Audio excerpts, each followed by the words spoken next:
Bonjour chers élèves, donc aujourd'hui je vais vous proposer un petit exercice sur la modulation, en particulier l'exercice proposé au baccalauréat 2017, option PC, session normale. Donc je vais traiter uniquement cet exercice de modulation, donc je vais vous donner l'énoncé de l'exercice, mais avant de le corriger, je vais faire un petit rappel de cours sur la notion de modulation et ce qu'il faut savoir dans cette partie-là. Donc voilà le sujet, vous pouvez le lire tranquillement. Donc en gros, on vous donne ici, le but c'est de déterminer l'expression de la tension à la sortie d'un multiplieur. Donc il y a le signal, U1 c'est la tension de la porteuse, donc celle qui va être utilisée pour transporter un signal. Ensuite, à l'entrée E2, donc vous avez un multiplieur, il possède deux entrées, une entrée U1 et une entrée U2. Donc à l'entrée U1, on applique une tension associée à la fonction d'onde qui est la porteuse. À l'entrée U2, le signal associé à la tension associée au signal à transporter qu'on note ici S de T, auquel on ajoute une composante continue. Donc qu'est-ce qu'elle fait ce multiplieur? Tout simplement, il multiplie la tension I1 par la tension I2 avec une constante K qui caractérise le multiplieur. Et à la sortie, on va trouver une tension US de T qui est modulée en amplitude. Et le but de l'exercice, c'est de montrer cette tension-là s'écrit sous cette forme et de déterminer les constantes A et M. Et on va savoir après que représente A et que représente M. Et dans la deuxième partie de l'exercice, à partir de l'expression de la tension à la sortie du multiplieur, on doit retrouver la fréquence de la porteuse, la fréquence du signal et la valeur de M qu'on appelle le taux de modulation. Donc avant de répondre à cet exercice, un petit rappel qui va être utile, je pense, pour vous avant de traiter cet exercice. Donc qu'est-ce que c'est que la modulation? Vous avez une information à transporter, par exemple une chanson dans une station radio, vous entendez de la musique est envoyée à partir d'une station radio, mais avant d'arriver à vous, il passe par un certain nombre d'étapes. D'abord, il est modulé en amplitude, ensuite il est transmis et à votre poste radio, vous le recevez à partir d'une étape qu'on appelle démodulation, qu'on va traiter dans une prochaine vidéo, et enfin vous écoutez la musique qui est la tension de basse fréquence. Donc le signal à transmettre, c'est en général un signal de basse fréquence, et pour le transporter, on va le moduler en amplitude, on va le multiplier par une fonction d'onde qu'on appelle la porteuse, qui est de haute fréquence. Et cette étape-là, ça s'appelle la modulation. Donc c'est une étape qui se fait avant la transmission du signal. Donc voilà le multiplieur. Donc on lui applique, il a deux entrées. Une entrée, on applique la fonction d'onde, le signal de la porteuse, qui est une fonction d'onde qui est un signal de haute fréquence. Et à l'entrée E1, il y a le signal à transporter de basse fréquence auquel on ajoute une composante continue. Donc voilà le signal de basse fréquence, qui est le signal à transporter. Lorsqu'on lui ajoute une constante continue, on va le déplacer par rapport à l'axe des X, à l'axe des temps ici, c'est S en fonction du temps. On va le déplacer d'une grandeur qui est la tension continue est 0. Ensuite, il y a la porteuse, qui est une tension de haute fréquence, de très faible période. Vous voyez, la période, elle est très très courte, donc la fréquence, elle est élevée. Là, c'est l'inverse, la période, elle est très grande, et donc la fréquence, elle est très basse. Donc la fréquence, c'est l'inverse de la période. Ensuite, ces deux signaux, on va les multiplier l'un par rapport à l'autre, fois l'autre, à partir de ce multiplieur-là. Et la tension à la sortie du multiplieur, c'est égal à cette tension-là, qui est le signal plus la composante continue, multipliée par la tension de la porteuse. Donc, c'est juste une multiplication de tension sinusoïdale. Et on va montrer l'expression, que devient l'expression de cette tension à la sortie du multiplieur. Et le but, c'est de déterminer ce qu'on appelle le taux de modulation. Donc voilà l'allure, comment si on multiplie cette tension sinusoïdale par cette tension-là, voilà ce qu'on obtient. Donc une fonction sinusoïdale avec comme enveloppe, en fait, c'est le signal à transporter. Donc le signal se trouve sur l'enveloppe de la fonction de la porteuse. Donc voilà, et la démodulation va consister justement à extraire cette enveloppe à partir de ce signal-là. Bien, donc voilà l'étape de la modulation. Vous avez le signal de la porteuse qui est une tension sinusoïdale de haute fréquence, le signal à transmettre de basse fréquence auquel on ajoute une tension constante I0. Vous multipliez ces deux tensions-là et avec un facteur qui caractérise le multiplieur, on a donc cette expression de la tension à la sortie du multiplieur. Donc il suffit de remplacer ici, de factoriser par I0. Donc vous voyez, je factorise par I0, vous avez UM sur I0. Donc K, UP, je le remplace par UP cosinus 2P FP fois T. Donc UP, c'est l'amplitude de la porteuse. Notez bien la différence entre la majuscule et les minuscules. Tout ce qui est majuscule, c'est amplitude. Donc I0, c'est la constante continue. Donc cette expression peut se mettre facilement sous cette forme-là. Qu'on peut écrire encore, vous voyez, donc ça, tout ça maintenant, c'est l'amplitude de cette tension-là.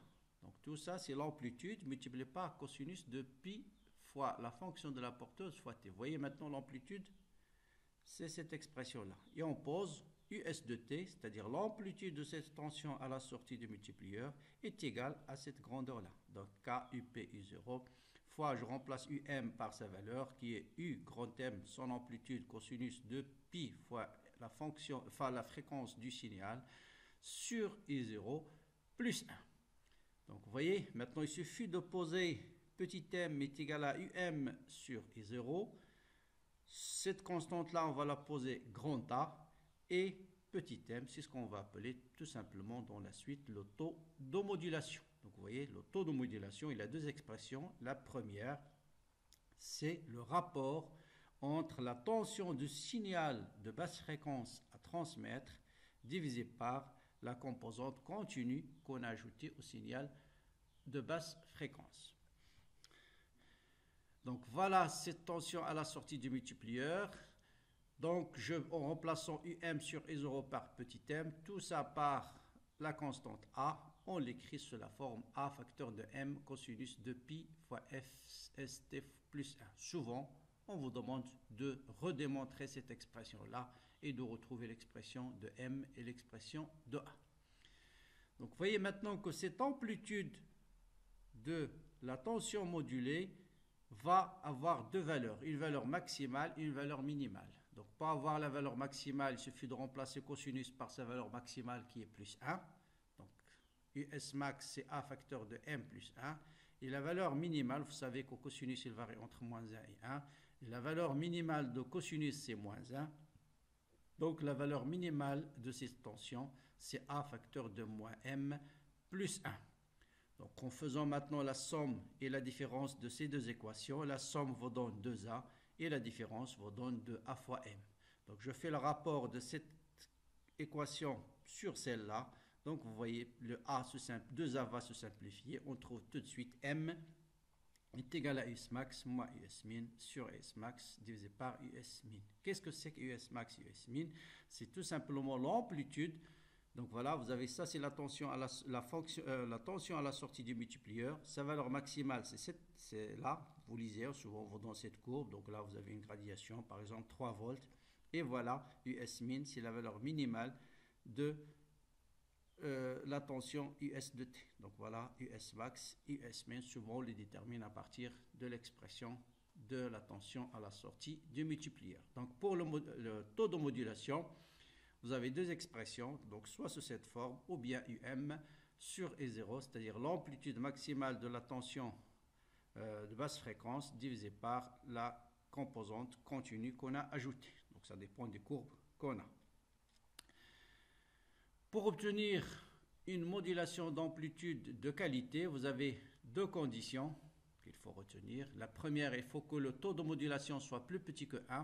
Donc Donc ça veut dire tout simplement que la composante continue doit être supérieure à UM, ça veut dire l'enveloppe doit être au-delà de l'axe des temps. Hein, donc voilà la composante I0. Donc en fait ici I0, si je veux le déterminer, c'est de là à là. Donc la composante c'est un carreau. I0 ça représente ici un carreau.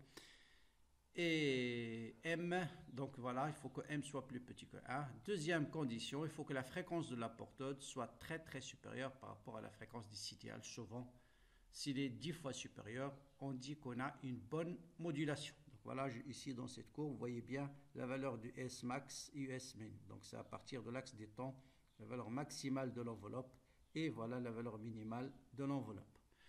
Donc voilà, donc pour le taux de modulation, vous avez deux expressions, donc soit UM sur E0 ou bien à partir de S max et S min, l'expression que j'ai donnée tout à l'heure. Donc voilà tout ce qu'il faut savoir sur la modulation. Donc savoir multiplier les deux expressions porteuses fois le signal, décrire la fonction à la sortie sous la forme A facteur de 1, M, ainsi de suite, et de savoir déterminer à partir de cette courbe et à partir de cette courbe, par exemple US max, US min, déterminer UM et 0 pour déterminer le taux de modulation. Et les conditions, il suffit de savoir que pour avoir une bonne modulation, le taux de modulation doit être plus petit que 1 et la fréquence de la porteuse doit être très supérieure à la fréquence du signal. Donc voilà, après ce rappel très bref du cours, vous allez voir que souvent les exercices sur la modulation, démodulation, qu'on pose au baccalauréat sont très similaires et très très faciles à répondre. Donc allons-y pour la question, le sujet proposé en 2017. Donc on vous donne, je rappelle l'énoncé, la fonction, la tension de la porteuse, le signal à transmettre S de T, et on lui ajoute une composante continue. Donc à l'entrée E1, on applique la tension de la porteuse. À l'entrée E2, la tension qui représente le signal plus la composante continue. Et à la sortie, bien sûr, vous avez le produit des deux avec une constante A qui est caractéristique de ce dispositif électronique. Donc, comme on a fait dans le rappel, le but c'est de déterminer A et M. Donc, il suffit de remplacer U1, U2 et d'écrire US sous cette forme-là. Donc, allons-y. Donc, voilà. Seule chose qu'il faut retenir, c'est la tension à la sortie du multiplieur. C'est une constante K qui caractérise le multiplieur, multiplié par le produit des deux tensions appliquées aux entrées E1 et E2. Après, vous remplacez U1 par sa valeur, U2 par sa valeur. Vous voyez ici que vous avez 1 plus quelque chose, donc je dois factoriser par I0 pour avoir 1 plus quelque chose. Et par analogie avec ça, vous voyez bien que petit m, c'est exactement SM sur E0, et tout ça, c'est la constante A. Donc, par analogie, petit m est égal à SM sur E0. Et la constante A, c'est K fois l'amplitude de la tension de la porteuse multipliée par la composante continue qu'on a ajoutée à la fonction du signal à transmettre. Et petit m, bien sûr, c'est ce qu'on appelle le taux de modulation. Donc, voilà pour la première question. Ensuite, on nous demande de déterminer la fréquence de la porteuse et la fréquence de la tension modulante, c'est-à-dire du signal à transmettre, autrement dit la fonction basse fréquence, haute fréquence.